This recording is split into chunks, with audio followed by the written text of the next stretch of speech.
today. So again, Dr. McPherson, thank you so much. Thanks to College of Rochester for sponsoring this series. Let's meet our panel. I feel like I want to run in with it. You've been a long way.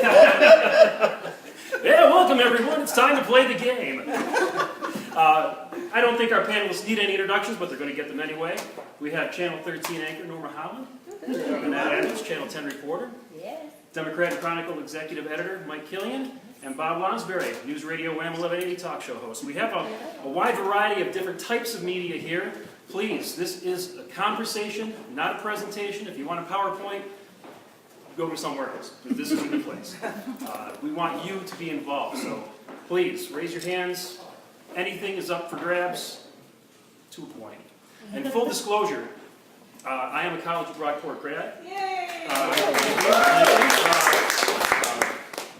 A bachelor's degree in communications with broadcast journalism concentration. But I think what's really going to help me with this panel tonight is that minor in psychology I got. Let's get her started. Start with the panel. Start with Norma. Just give us a little bit about your career journey and how you got to where you are today. Okay, well, thanks for having me, everybody. It's wonderful to be here. And on the 24th of March, I will celebrate 23 years. And,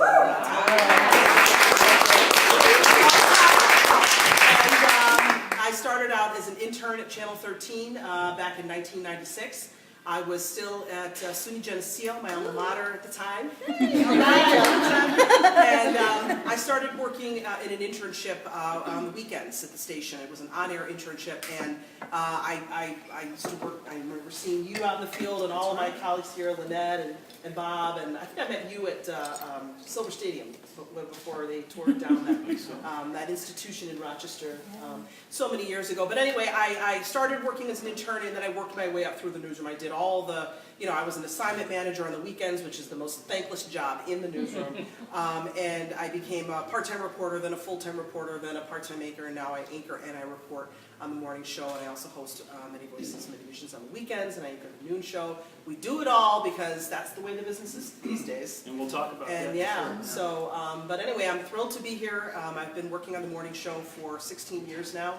And I love it. I love my shift. I love my coworkers. The shift, no, let me take that back. Getting up at 2 a.m. is not fun. It never will be. But I enjoy the ability to communicate with people and to be of service to my community. And that is of the utmost importance to me.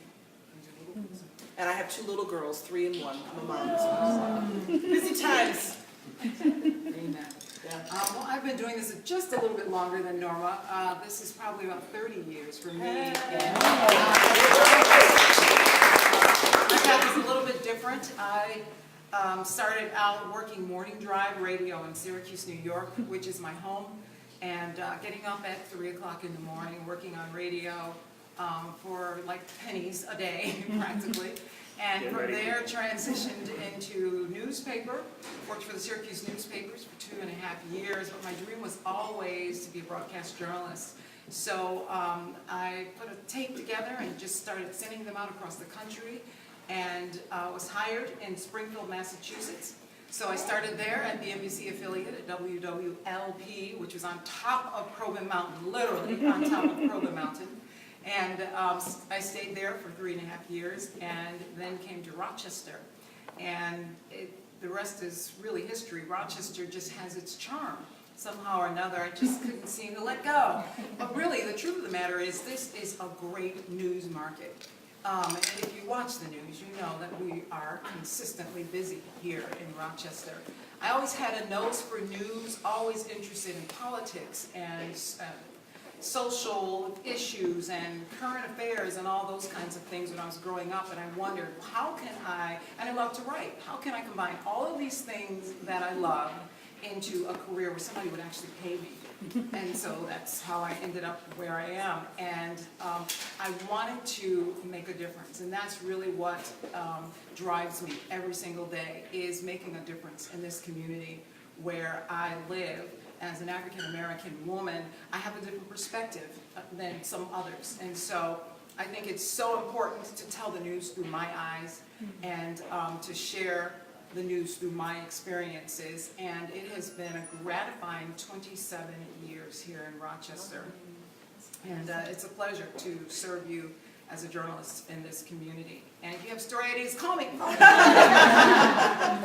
I'm also a mom of two. I have 2 adult children, a son and a daughter, and I'm also a wife. Thank you. All right. And then next we have Mike Kilian. You're a Rochester work rookie in the biz, but you're a longtime veteran of the newspaper business. Yes, I grew up in Fairport. I graduated from Cornell in 1985 and moved away, and now 34 years later, here I am back. I started on January 2nd, replacing Karen Magnuson as executive editor of the DNC. I got into newspapers because of the incredible team at the Times-Union, which was the afternoon paper when they had afternoon papers. Gannett was headquartered here. It was one of the nation's largest newspaper companies, and so fantastic journalists were here who made a difference every day. When I was 8 years old, the Times-Union won the Pulitzer for covering what really happened in the Attica prison riots up the thruway a little bit. They had incredible sports writers, and I was a huge Rochester Red Wings fan growing up. And I just was, every day when that newspaper came, it just made my day better. And I knew that I wanted to be in that. Nonetheless, my dad didn't necessarily agree with me on that, so I went to Cornell and studied science. First meteorology, where I met Kevin Williams, who was a senior when I was a freshman, and then chemistry, what became my major. But my real major, and please don't tell my parents, was the Cornell Daily Sun newspaper, where I learned to write and report and work with some fantastic people. And went to worked in magazines as a fact checker. I had to put a dot over every word to show that I knew that it was true, which is harder work than it sounds like. And I learned a lot about precision. I think one of the challenges the media has as we've shrunk is that we don't put as much attention to precision every day, everywhere as we used to. And I think that's opened us up rightly to some criticism. But I realized all the best magazine writers had worked for newspapers, so I came back upstate, worked in the Albany area for quite a long time. I worked in the Utica area for quite a long time with the Gannett Company. And when they sold the Utica paper about 10 years ago, I moved to Burlington, Vermont, at the start of this decade. And as the business has changed, I've lived this decade in Vermont, Maryland, Cincinnati, Ohio, Vermont again, and now Rochester, which I think reflects some of the changes we're facing.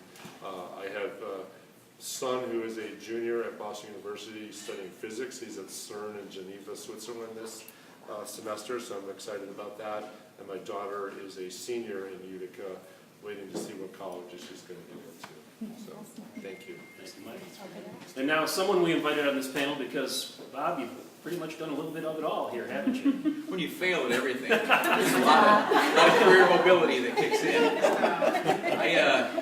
I accidentally stumbled into a sports reporter position in 1983 in Hornell. They needed someone, and I knew how to type. And so I covered high school sports for a year, fell in love with newspapering. Had, as a boy, seen those books by Arch Merrill and thought, that's something right there. And I had no college, no chance to go to college, so I went in the Army. One of my editors had been with Stars and Stripes in Vietnam. And so I went in the Army and was a journalist there for 4 years.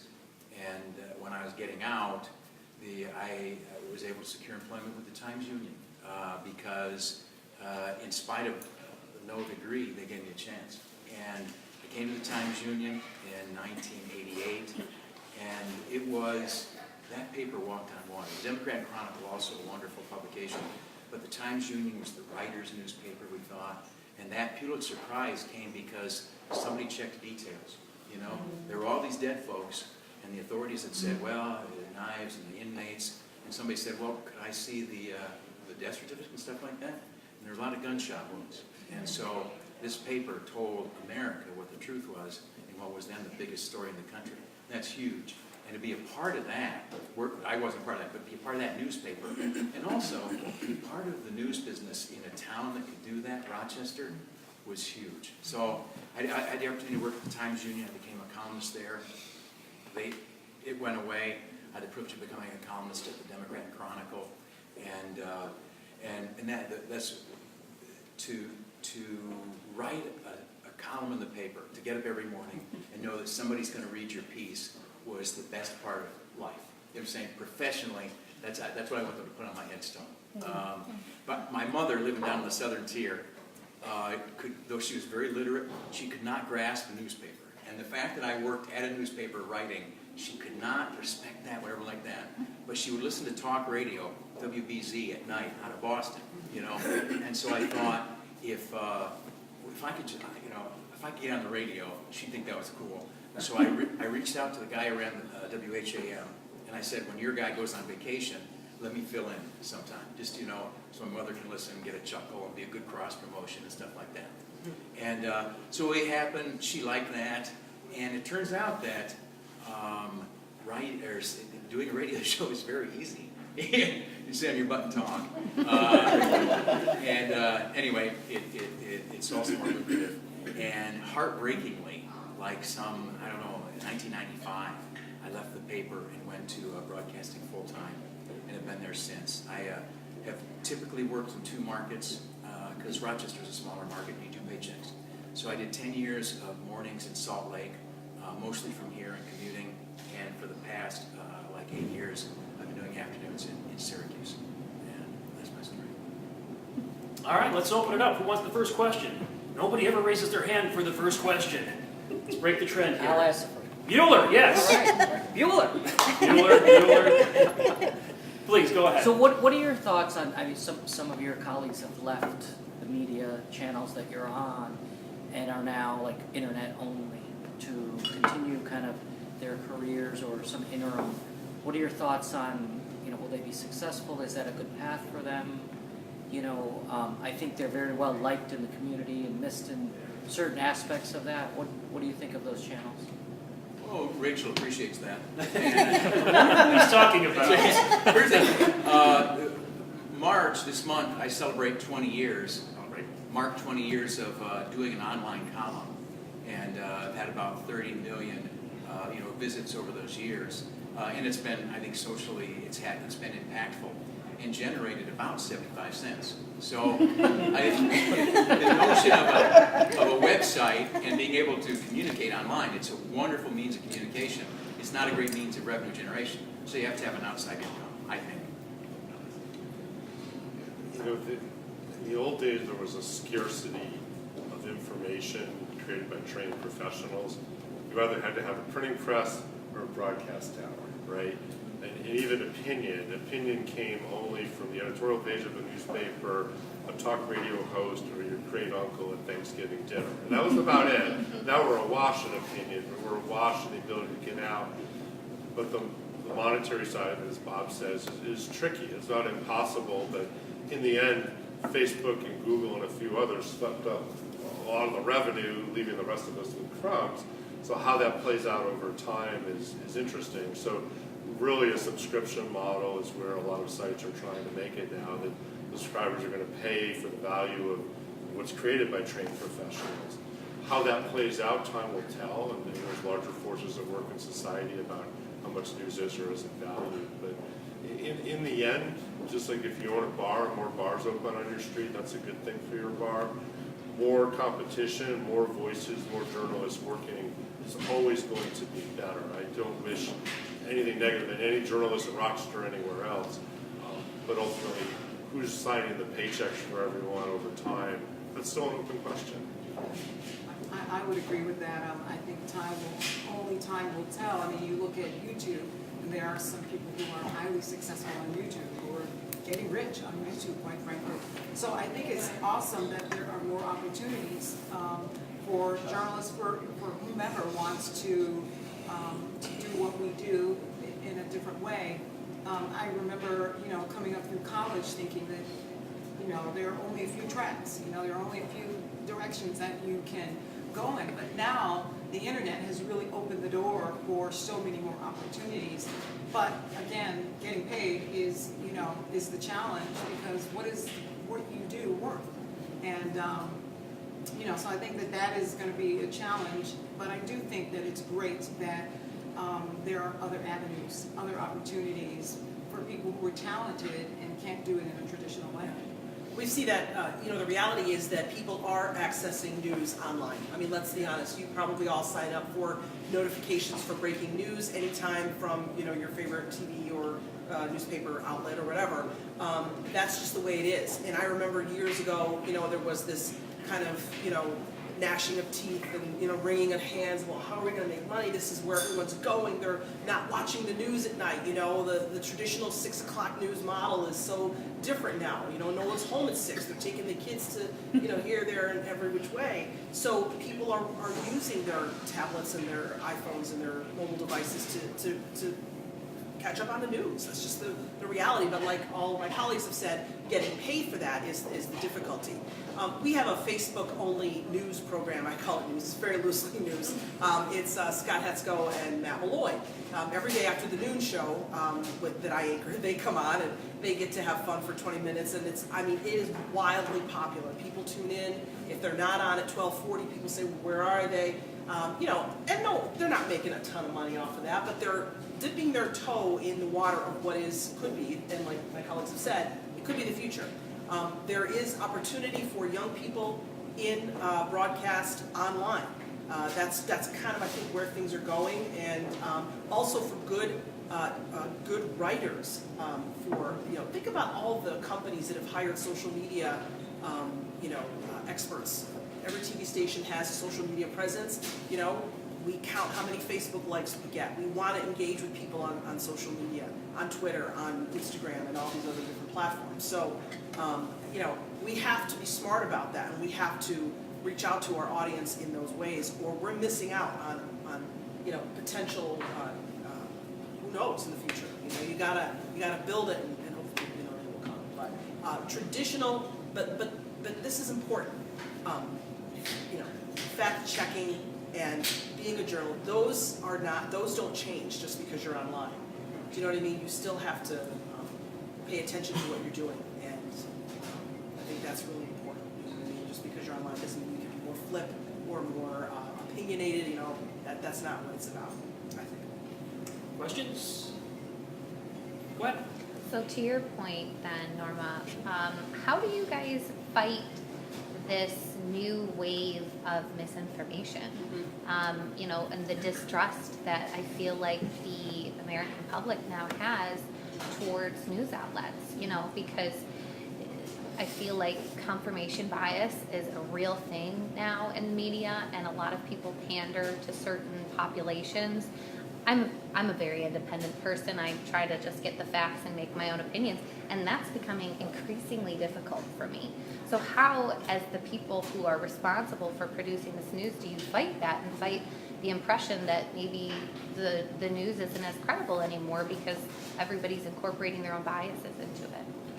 I think it's important to, and I want to, this is a really important question, of course, so please jump in. Don't let me hog the conversation, but you've asked me, so I will tell you. As a local news outlet, we are all local news people.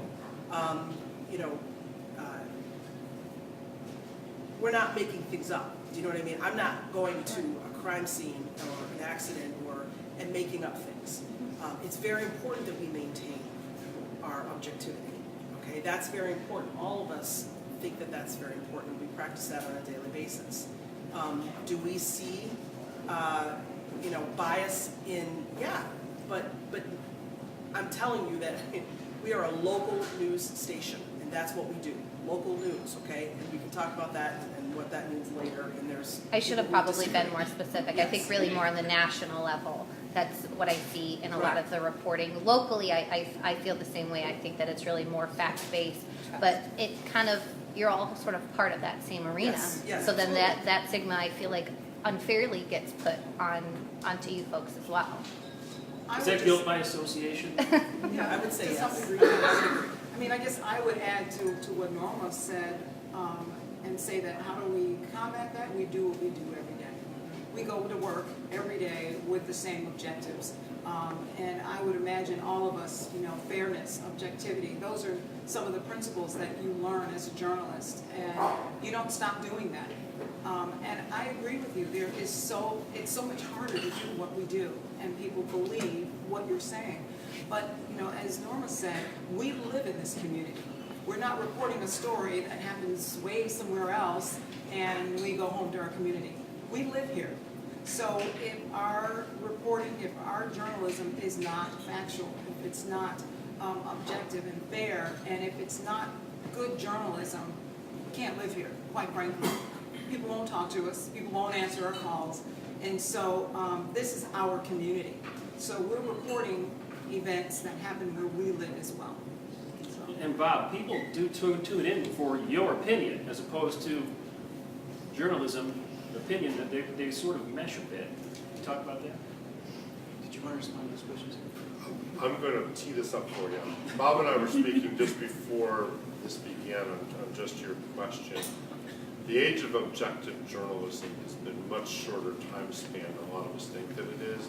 The 19th century, most newspapers were owned one way or another by political parties, and so as that scene in Citizen Kane shows, if the candidate wins, it's great victory. If he loses, it's fraud at the polls. You know, and so that's kind of how it was. And so the objectivity really came to being more in the late 19th century into the 20th century. As society demanded more of that. Still, America progressed quite nicely in the 19th century, even though you really had to read multiple news sources to triangulate the truth. So, Bob. This little conversation we had before this started, we should have met there, because I have been thinking and saying this for years. This is the first person, much less the first person in a significant media position who's had the same view. That, again, objectivity is a very desirable thing, and it is the pole star of our lives and of our careers. But we were born, all of us, in a unique period in the history of American journalism.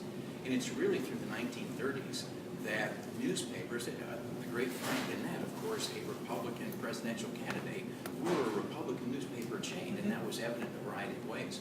But what we would today call biased journalism has been called just plain old journalism for really like 80% of America's freedom of the press history. So the one takeaway, I'm not necessarily saying that bias is good, but I'm saying that it's survivable, and as the gentleman points out, we flourished. You know what I'm saying? We have expanded liberty at every turn. We have been, in the main, a pretty good nation, while our newspapers, because they were the means of mass communication, were playing politics with us, giving us what we would today call one side of the story. So those who fret at fake news, or whatever you want to call it, maybe they're overwrought, because our parents and grandparents went down this road, and they came out fine. I think the separation of, you might use the phrase confirmation bias. All of us look through eyes, as Lynette said, and like, did you go to college or not? Where did you grow up or not? What were your mom and dad like? What did you eat when you were a kid? We all are slightly different, and we aspire to objectivity, but we unavoidably carry with us who we are. I think it crosses a line when it becomes purposefully deceptive. You know what I'm saying? When it becomes not, I'm going to go tell the truth, but like, I'm going to con these people. And I think sometimes that does happen. But I think that how to relate to that with a news organ is the same way we relate to it with a person. If I lie to you, you will have diminished confidence in me. If I tell you the truth, then maybe that builds trust. And if I tell you truth over time, then maybe that builds a greater trust. So we all have minds. We can all smell dog poo. And if a report seems to us to be unduly or purposefully tainted, we can weigh that and understand that and throw out the garbage and keep what's good. I could leave this event and go back to the office and write a column that says 5 reasons Donald Trump is a great president. I could then crumple that up in the wastebasket and write 5 reasons Donald Trump is not a great president. And I could publish either one based in fact, depending on which facts I draw on, right, and what I'm prioritizing or not based on my observations as a journalist. They're both legit. In the old days, the Republican paper would have printed one and the Democratic paper would have printed the other. Our TV networks or national cable networks have pretty much started to divide that way again, right? And nobody should watch just one of them all day long. But in the end, it's how we triangulate it, and we have to be intelligent consumers of news. We don't buy an expensive product or even groceries without comparison shopping and understanding the value of something, right? And that's how we have to be as Americans, right, in our communities and national politics. It's not easy because we're all so busy, right? But But yes, that's pretty much what the founding fathers expected us to do, is to be a smart, informed populace and make the best choices we can based on our values. And here we are 240 years later, and we're still at it. So. I still think it's important, though, that you do your own homework. We're so used to being told things, but nowadays there is a fine line between truth sometimes and what is made up. Many times, my father will call me and say, did you see this story? And I'll read the article that he's referencing, and I'm like, Dad, do you know what you're reading? This is not a news story. Did you read, oh, I didn't know that. I didn't see that. It looked like a news story. It looked like a newspaper article. It looked like something legitimate. I'm like, well, it's not. And my father's an intelligent man, yet we have to be on the lookout for that, talking about those fact checkers and the role of social media in what you consume. But I do believe that, yes, the way my mother, a blue-collar worker for 30 years, looks at the news is totally different than the way I look at it. A college-educated, graduate, of a university. We look at things completely differently. Yeah, we have lenses that we see things through. That's the reality. So. We had a question down at the end here. Well, in comment to what you guys were talking about, I spent some time in the UK, and my family is from there, and they have exactly the system you were talking about. You have either one side of the political spectrum or the other in terms of your media over there, and everybody knows which one they're following for the most part. So they never actually went to a real free press system with balanced and fair journalism, and they're imploding. So that's also an interesting model to consider because they are literally a hot mess. But my question is really more for you guys about do you think that the advent of any of these other third-party channels, and I know exactly what you're talking about, Norma, with my friend who's a very educated teacher is sharing stories that are press releases from like state senators that are completely biased and saying that they're news. But do you think that any of this is coming from my perception, which is that there's less original news content out there by qualified journalists these days? I see less Frankly News in the Democrat and Chronicle. Frankly, television newscasts have the same stories over and over again if I watch them from 6 to 11 to even 6 a.m. the next morning. And it just seems like there's less original news content by qualified professionals such as yourselves. And do you think that that is why people are turning to, unfortunately, what is really truly fake news instead to get information on topics that maybe are not being covered by real journalists? I would say this. Print newspaper revenue peaked in 2005, and 3/4 of that nationwide has vanished in the ensuing 13 or 14 years. So yes, there are thousands of journalists no longer employed in newsrooms, and by extension, I'm sure TV networks and elsewhere, TV stations and elsewhere. There's a cost to that. We can't send someone to every Penfield Town Board meeting, and all of us covered some of that when we were younger, right? And there's a value to being present, to showing up, and you've lost that. That said, the industry, if you look back at half a millennium, as I told Bob, has failed forward for most of that time. The journalism has always been there, but the business model has kept changing. And we had a bit of stability that lasted from roughly probably after World War II till probably the start of this century. And then as classified ads went to Craigslist and all that revenue vanished, et cetera, as people's viewing habits and reading habits change, as technology changed our lives, as our lives are busier, people don't make a daily appointment with news anymore. And that's distressing and disturbing, but it's a reality. And I've noticed even my own habits have changed. On a weekend, if I'm with my daughter, I'm not necessarily buying 3 Sunday papers like I did in 1994.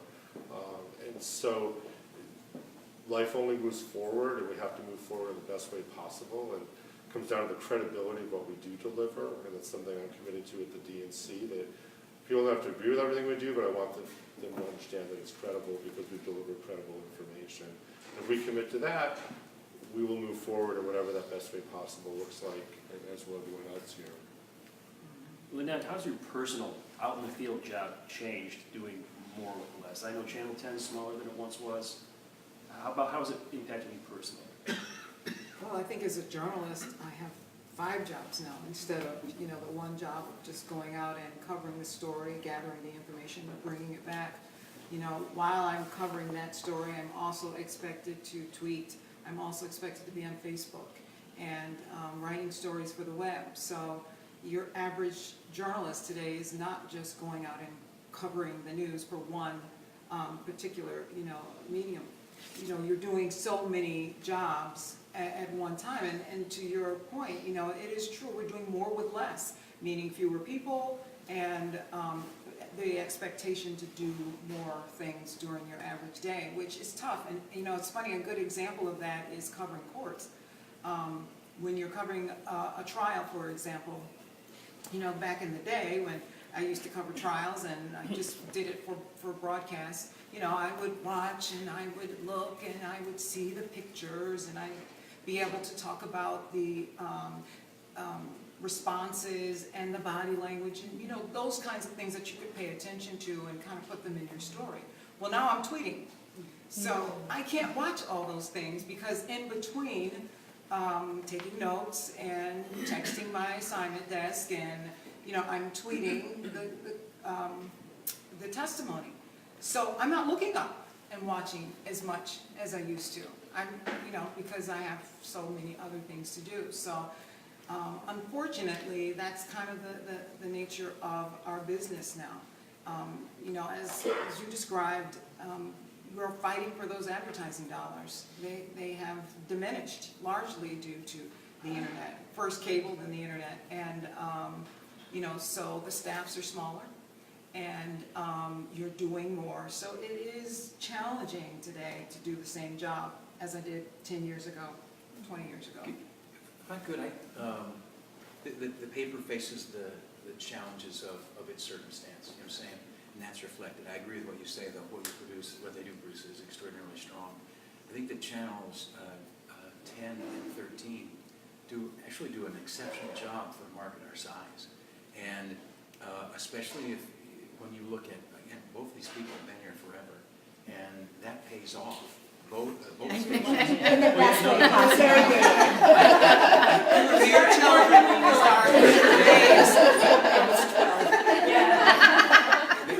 both stations have a great legacy of reporters, and I think 13 makes that, kind of their trademark. And both of them do an awfully good job reporting in this community. 8's finding itself, maybe, so I think we are well served by TV in terms of like a lot of news, but not much content. I think if you get to those so-called cable news things, which I don't think anybody should watch any of them, they're all crap. Watch C-SPAN if you want to find out what happened today. But when I went to 24 Hours, as a news nerd, I thought, well, this would be great. I could sit there and I could learn so much, and there'll be so many stories. Well, no, it's going to be the same bullcrap thing over and over, and it's going to be, argue shows. And they have a big pipe that they don't put anything in it. And the last point, if I could, a free press doesn't have to be fair and balanced. You know what I'm saying? The protections are typically in there for the obnoxious stuff, So. Before we get to the next question, I wanted to slide this one. I wanted to start with Bob, too, because it's different for you. I want to talk a little bit about the editorial process. For you, it might be called show prep, and for the rest of you, it's the morning meeting. So just go through how you spend your day deciding what you're going to cover or talk about that day. Let's start with Bob. I try to be news-driven, and it sounds silly, but we used to call them beat calls. But now you get up in the morning early and you text everybody. You say, So true. anything happened today? Did you arrest anybody last night? Anybody going to be indicted today? And you just try to find out what's happening, And my show has a unique opportunity. I can report news, you know what I'm saying? And that's great, and I try to do this as often as I can. That also helps our news staff, which is down people. And also, because it's a people call up, I can respond to news, you know what I'm saying? When they break something, I also get benefit out of it. So we just try to stay awake and alert. And my model is that anything that you want to talk to your pals about, sitting around the kitchen table, is fair game, and let's talk about that. Mike, how about is there a morning meeting? How do you go Yes, about it? and it's changed considerably. We used to cover Monday, then we cover Tuesday, then we cover Wednesday, and we consider it the newspaper of record. So that if we could all go back and find the Times Union on the afternoon of what is today, March 20th, and March 19th was the March 19th, 1969. That would be a pretty good facsimile of what was going on in Greater Rochester that day. The audience doesn't consume news that way anymore, and so we don't deliver it that way anymore. Whether we love it or not, it's just a reality. If we were producing that, people wouldn't be reading it, and we know that because we know what people read online. So we focus much more on the topics that are going to matter to people in the community, and when there's a hot hand to play, we'll play it. There's some issues that people are deeply concerned about in the community, and we try to make sure we're providing really good enterprise on them right now. McQuaid High School and abuse by priests, huge issue. The Catholic Church is still struggling with this, and there's more coming out, 17 years after Spotlight. And so we've had two reporters, Sean Lehman and Steve Orr, pretty much committed to it this calendar year because we know there's a greater good to be served in terms of, finding resolution for this and help for victims, etc. Other topics pop up. You can see what's trending on social media at 6 in the morning or 7 in the morning. If a retail store is closed in the suburbs, that'll be trending. And if we write about it, people want to know why and what happened. Tracy Schumacher, who's our excellent food writer, she decided she was going to immerse herself in the #1 late winter tradition in Greater Rochester, fish fries. And so she visited countless ones. We made a list of at least 230. And that was some of our most well-read content this year because it speaks to our traditions, our sense of place, our culture, in many cases our faith. And that's part of life here. And the old Times Union and the Democrat Chronicle used to do that too. It wasn't all just hard news, it was how we live and all of that. So it's that mix. But we have people at 6 a.m., 5 a.m. starting, 6 a.m. there's a phone call, another meeting at 8:30. We have to go earlier. The print deadline, any of us who are print, we finish our stories around 4 or 5 in the afternoon, right? And if we could go print the next day. Now you want to deliver your content in the morning. You can publish between 6 and 10 in the morning. You get much more of an audience than if you wait till the afternoon, because most people who are consuming news are there and gone by lunchtime. It's really interesting to see. Lynette, what's the editorial process? Well, we meet twice a day. We have an editorial meeting in the morning and another editorial meeting in the afternoon, and it's really a pitch meeting. Everybody is pitching stories. This is what I heard, this is what somebody told me. How about I noticed this? How about we do a story on that? And we're all fighting for airtime, who's got the best story, who's got the, most compelling story. And for us, our brand is advocacy at News 10 NBC. And so we're always looking for those stories where we're advocating for our viewers and trying to get things done for people and trying to fix things and write things. So, that's what we do every morning. Sometimes those meetings last longer than others. Sometimes there are those must covers, things that are just going on in the community we must cover. Then there's breaking news. So we're always balancing all of those things in our news editorial meetings. And we make those decisions as a group as to what is the news of the day, how we're going to cover it, who's going to cover it, and that will kind of determine what we do throughout the day. But we reassess it in the afternoon, to see if something is developing, maybe in a story that we've been working on all day. And so we're constantly following Twitter, and we're constantly watching, the wires, the networks, the other guys across town, what they're doing. And, you're just a consumer of news everywhere. And we get ideas from everywhere, from a situation that happened with my mom, to something that my neighbor told me about, to something a commercial I saw on TV that's interesting. News comes from everywhere, and we're constantly watching. I always think too, and social media has become super important to what we cover, how we cover things. We have a morning show, and mornings are incredibly popular now with consumers because that's when you're getting up, right? You're going to get up, you're going to want to watch, you're going to see what the forecast is, right? That's why we're constantly telling you the forecast. It's going to be like, you just told me. I know, but I'm going to tell you again. Because that's one of the #1 things people care about. How am I going to dress my kid this morning? How do they have to, do they need a sweater and a coat at the bus stop or not? So mornings are growing, where perhaps other shows are contracting, we are expanding. adding more people, adding more staff. So, you know, that's where we get, and you're right, between 6 and 10, and that's a huge time to consume news. So we have a meeting in the morning at 9 o'clock, or 9:30-ish, and then we have one in the afternoon. But what happens in the morning is fluid. There are mornings where we go in with what we think is a lead, and then something will happen and we're like, nope, we're dumping that, we're going to the next. So you've got to be able to be fluid with, you know, a lot of producers that we hire, and especially when they're young, they're like, oh, you know, but we have to lead with what's happening, you know, that terrible crash, you know, in Ethiopia. That's huge, right? The grounding of a major jet that's used in the United States. But then if something happens local that everyone is talking about, that trumps that. If there's You know a what I'm saying? suspicious package at the federal building, There you go with it. That's right. So yeah, there's fluidity in what we cover, and yes, we hear about it from everybody, every source. You can, you know, from what grandma, what's happening to my mom. I use Lucy, my mom, as an example. What is Lucy thinking and talking about, right? And I use that for myself, right? Or now that I'm a mother, my whole perspective on life has changed, right? What I think is important, I think like a parent does now, where I didn't for many years, I didn't, right? I was just, you know. So there you go, the lens that you see the world through, right? So it's changed. Questions? Yes, back here. Hi, thanks for coming today. Appreciate all your time. My name's Erin Crawley, and I'm the Managing Director of AT Venture Center. And I'm here today because I need your voice. And I need to understand how to reach you and what story from my company. We have a lot to do in terms of economic development, job growth, advanced technology, medical devices.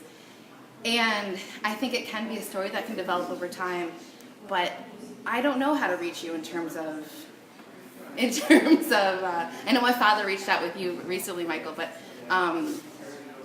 you know, what taglines are you looking for? Email, content on the subject matter, just general conversation. I'm not sure how to reach you. I'm an engineer, not a marketing, I'm a salesperson, so. I'm going to say Yeah, go ahead. something sacrilegious. You can tell your story better than we can the vast majority of the time in the age of the internet and social media. And I'm going to use RIT hockey as an example. They're playing in the semifinals this week. Go Tigers. They have a website that has statistics, videos, schedule, accounts of every game. They have writers writing about the game. They have a really cool Twitter account, Sure. and Instagram account, and Facebook. And I can follow, as an RIT fan, the fortunes of their hockey team much better through their direct channels than a beat reporter at the DNC could ever deliver. So yes, we're going to cover the games in Buffalo this weekend because they got a chance to go to the tournament. But in the end, day in, day out, they can tell their story better because they don't need the middleman anymore, the middlewoman. And it's true for a lot of businesses too, that each of you who run a business or a university, you have channels to reach your market, your audience, your clients, etc., in ways that you didn't when you didn't own a printing press, and we did. And so the very nature, we used to print who got promoted in every local business, right? You probably all have those clippings somewhere. We can put those online now and almost no one reads them. But if you put it on your own Facebook page or your business's Facebook page, it gets hundreds of likes, right? And dozens of likes. The fact that each of you are publishers has changed the game. True. And it's never going back. So when you come to us, it's because you have one heck of a story to tell in terms of your business's impact or something that's serving the greater good, a remarkable person that you're dealing with. And that's going to be exceedingly rare, but it's enough of a high impact that it's worth any of us reporting on it or talking about it. And that's a whole different paradigm. And as all this developed, I remember saying about 8 years ago, public relations people are going to hate digital, especially mobile, because we all have our phones with us all the time. In the old days, we took every press release from every business and found ways to publish the vast majority of them. And there was an audience for that because people couldn't find that information anywhere else. And now they can. So I know that sounds sacrilegious, but it's easier for all of us to accept that and then figure out what that one great story you have to tell is, and then reach out to the four of us and we'll find a way to tell it. The brand journalism and content marketing are, ways to get your message out now. And so once you have that great story, and say you do have a social media outlet, then what's a great way to reach you still? Well, I mean, you know, there is the art of picking up the phone and simply calling the newsroom and asking for Lynette Adams. Okay. It's a very simple thing that people don't do, but Sure. I mean, you can call my newsroom and ask for me, or whomever, you know, or someone you like that you watch. You can just call and ask for them. 232-1010 is the newsroom number, and you actually will get the person you're asking for if they're available. You can also reach out through social media. You friend someone on Facebook or Twitter, follow them on Twitter or whatever, send a message. Cool. You know, there is someone who's PR for a local hospital, and she does such a phenomenal job of pitching stories. Yeah. She sends to our email, and she does a story. She writes it as a story, and she has a pitch line, and it's really entertaining to read her press releases, and that's a great way also. So I should reach her and have her teach me. It sounds Well, like. there's a lot to learn about that. Yeah, Twitter works absolutely. exceedingly well. Good, okay. Dan and company have been tweeting this event for days, and it's connected us all here. Yes. Good, okay, cool. And I'm gonna find it on Twitter almost before anything else, even Okay. faster than email. Sounds good, thank you. And also, I think, very coarsely, none of us are gonna do you a favor. You know what I'm saying? If you've got some great thing, we've got some new product, and you're looking for, in effect, free advertising, none of us are gonna do you a favor. But if we can use you to do us a favor, if the story you have actually is compelling and interesting, we are all in the attract an audience business, you know what I'm saying? And we can sit down and talk for an hour, but if I don't have listeners, you know, we all lose and I'm not employed tomorrow. So if you, in my small medium, if you could come on the radio, and if what you have to say is compelling and will attract people, then I'm all about it. But if it's not, it is of no use to me, and you're not going to get through the door. I ask people, what's the hook? And Yeah. people say, well, what does that mean? Well, what's the, you know, how are we going to make this interesting to a Yeah. vast number of people? But then think about it. So you've got social media that you can reach out to any one of us. You've got your own social media channels that you can use to promote your product or your project or your program. But then there's also, we have morning shows where we have people go out and you know, we're feature reporters who go out and cover things. Sure. We have public affairs shows on the weekends. I host one on the weekends, and I know that you have one in Channel 10 as well.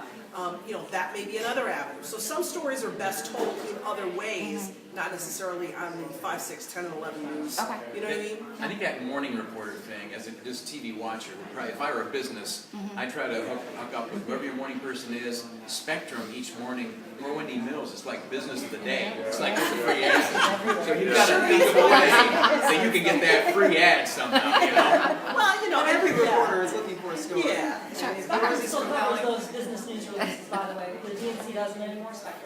Okay. I pitched a story to Bob last week, got a hard no, my feelings were not hurt. I understand how it works. But again, brand journalism, content marketing, you have to build your own audience. Sure, great. And again, their emails are all on their websites. The biggest difference too is we used to have to fill space in print. Something had to go on page B7, Yeah. and often our stories did. I was a 1A man, Bob with But now we have to attract an audience, and if it's not likely to attract an audience, we're much less likely to do it. And that's been difficult across the news business, right? Because you also don't want to pander, right? You don't want to just put cat videos online. It has to have substance. It has to serve the community. But you have to think a lot more on the front end about what has value to a large number of people, and then try to deliver that. Thank you, appreciate your time. Over here, yes. Viewers, listeners, and readers want from professional content. Everything from format to I'm sorry, can you repeat that? what do your viewers want from the media these days? Are they hard news stories, human interest stories, emotional ones? A lot of research is done on what viewers want. A lot of money is paid to consultants who go out and talk to focus groups. You know, what do you want? Do you want breaking news? Is that what you want? You know, for a little while it was all breaking, everything was breaking, and it was driving me nuts. It was like, come on. But you know, the consultant somewhere, or some consultant somewhere was like, but that's what people want. But then the tides turned and people got tired of breaking, and now they want, now there's advocacy, now there's,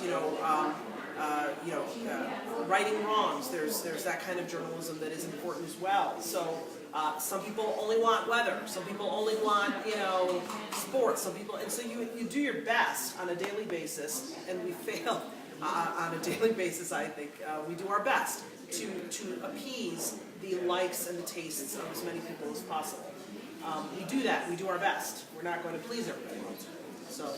We find in Rochester that, as Norma said, weather is big. People, they are just fascinated with the weather. And Wegmans. Wegmans story, weather story, people love it. We've also found that through our research that people are still interested in breaking news. They still want the breaking news, but they also want advocacy. And that's why we have branded our product to advocacy, because people feel as though they are underrepresented, that they don't, that they're often the little guy. And so it does change from year to year or decade to decade what people are asking for. We, I think, spend a lot of money researching this to see what people are saying, but I think some of the core things that people consistently want are weather, Wegmans, and advocacy, and they want that breaking news. They want to know that when something is going on in the community, they can turn to you and get the latest. Yeah, new is important. You want to put the new in news, right? Like, we can't be reporting old stuff. And then to your point, if you're turning on the news and you're seeing the same stuff that we had at 6 o'clock, now it's the same stuff at 11, it's, and we have it again the next day. So new is important, and that's a big focus of what we do on a daily basis. Start the story off with the newest fact first. Don't bury the lead. Readers and viewers, like each of us, when we decide what restaurant we're going to go to, we don't go to the same restaurant every night, nor do we order the same meal every time we go. So there's different interests at different times. Breaking news matters, the new matters, but people get tired of it. It used to be you'd have a big breaking news story, people would read it watch it for 2 or 3 days. Now it's more like 2 or 3 hours. It's just, the cycle's much quicker. Our sense is that people care about the greater good of the community. They'll read a watchdog story when it's aimed at how we improve a situation. That's something the television has always done extremely well. They care about when we affirm their values or sense of place. I think that's why Wegmans does so well. And so people need to see themselves and their communities reflected in what they're going to read or watch. Ultimately, if we think about it, on our phones, the news organizations, we're not competing with each other. We're competing with everything else that happens on your phone. Your daughter's texts, your YouTube video, your work email, your school email, there's all the social media channels.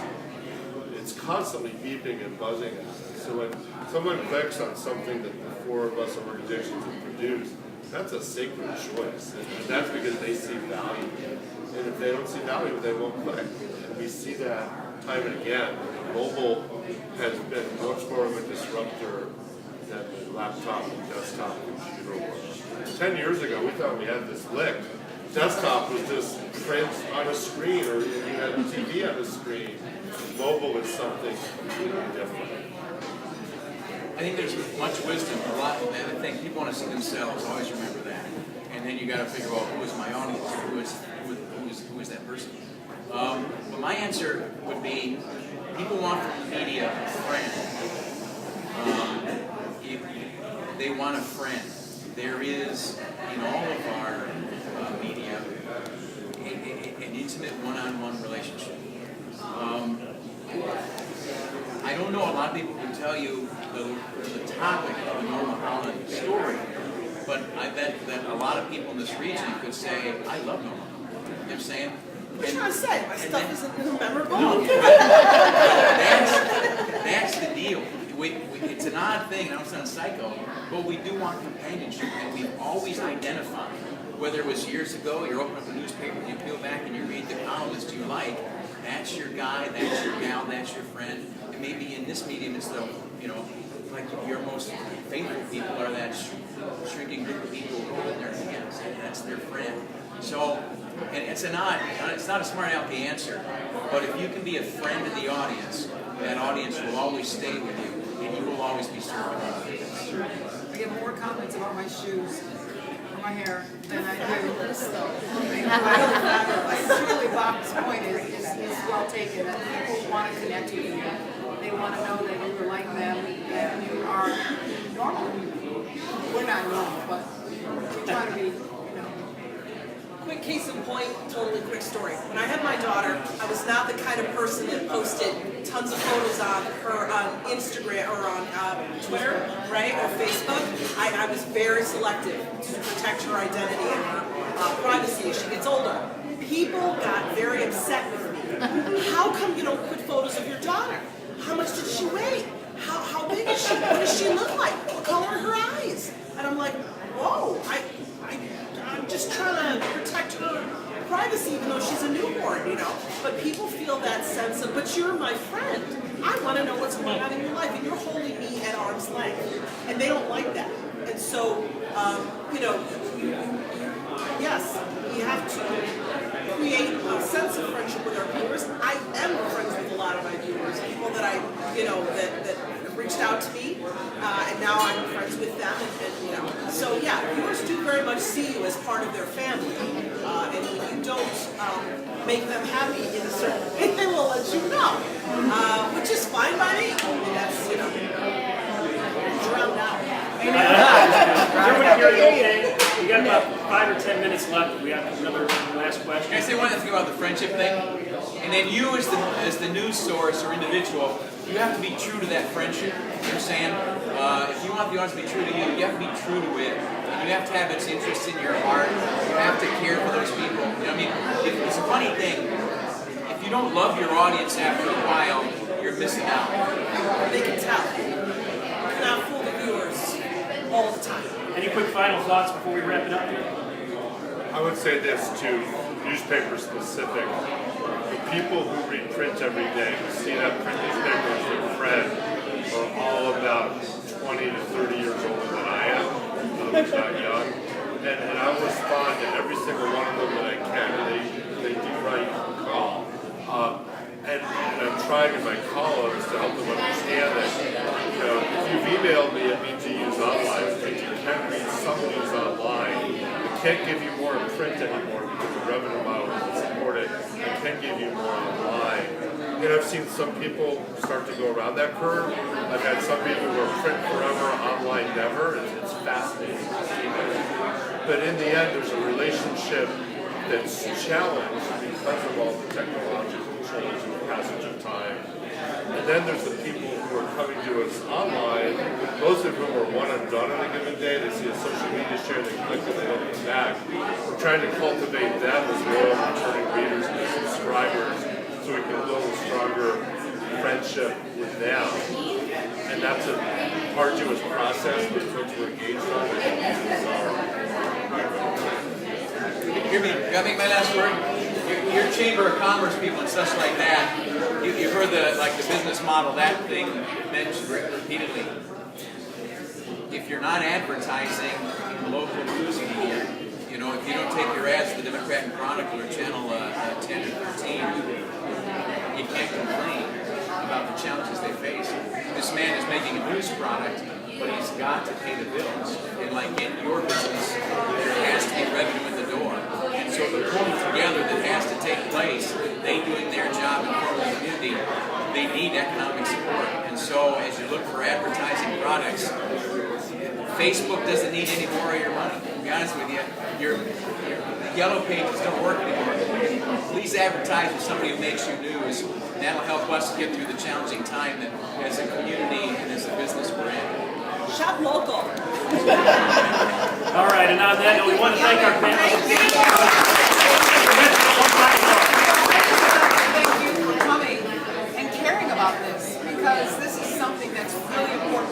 and the fact that you guys came today shows it's important to you. And what you watch, what you see, what you hear in your community, you have a stake in that. So thank you for being here today and talking to us, finding out a little bit more about us. Great question. Yeah, great question. Thank you to our panel, thank you for coming, and thank you to the College of Rockport for sponsoring the Chamber Business Event this year. Thank you so much. We couldn't do it without you. Somebody may have lost their kid